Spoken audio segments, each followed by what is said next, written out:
ជំរាបសួរបងប្អូនទាំងអស់គ្នាថ្ងៃនេះយើងជួបគ្នាសារជាថ្មីទៀតហើយដោយថ្ងៃនេះដែរគឺខ្ញុំលើកយកនៅភេទជ្ជៈគីងកុងណាបងប្អូនភេទជ្ជៈគីងកុងហើយ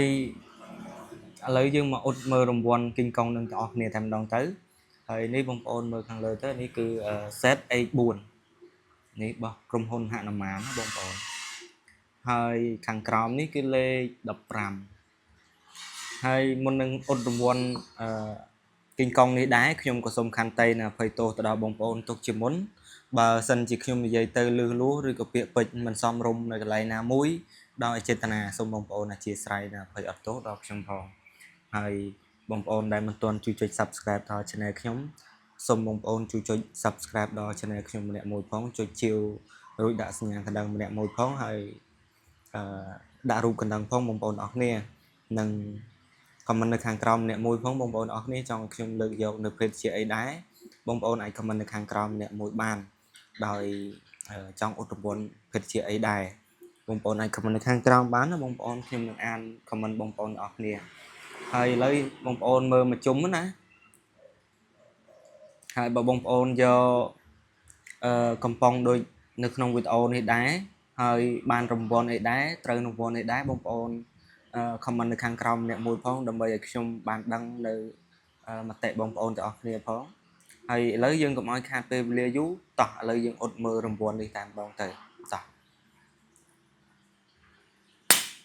អ៊ុតមើលបងប្អូនឥឡូវចេញមកហើយលឺសុទ្ធតែផាច់អីយ៉ាត្រូវរង្វាន់នេះដែរអីយ៉ាមួយកំប៉ុងទៀតហើយបងប្អូននេះមួយកំប៉ុងហើយបើបងប្អូនត្រូវរង្វាន់ដូចខាងក្នុងនេះដែរបងប្អូនអាច comment នៅខាងក្រោមម្នាក់មួយបានហើយអញ្ចឹងបើមានកន្លែងណាខុសទោសឬមិនសមរម្យនៅកន្លែងណាមួយអីសូមបងប្អូនអធិស្ឋានផងព្រោះអីខ្ញុំ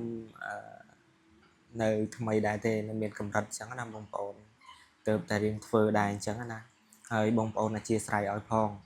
ហើយជួយគ្រប់គ្រងខ្ញុំម្នាក់មួយផងបងប្អូនលើកទឹកចិត្តខ្ញុំម្នាក់មួយផងដើម្បីឲ្យខ្ញុំយកភេទជ្ជៈយកមកនាំជូនបងប្អូនអ៊ុតលេងកំសាន្តកំដរអបសុកអញ្ចឹងណាបងប្អូនអញ្ចឹងគឺមានតែប៉ុណ្្នឹងទេហើយបងប្អូនយល់ឃើញយ៉ាងណាបងប្អូន comment នៅខាងក្រោមម្នាក់មួយផង comment ជាពាក្យល្អនៅពាក្យលើកទឹកចិត្តឲ្យខ្ញុំធ្វើវីដេអូនេះលើកឡើងឲ្យបងប្អូនមើលលេងកំសាន្តអញ្ចឹងទៅហើយអញ្ចឹងក៏ខ្ញុំមានតែប៉ុណ្្នឹងទេបងប្អូនអរគ្នាជួបគ្នានៅវីដេអូក្រោយទៀតអរគុណច្រើនសូមជម្រាបលាបងប្អូនអរគ្នា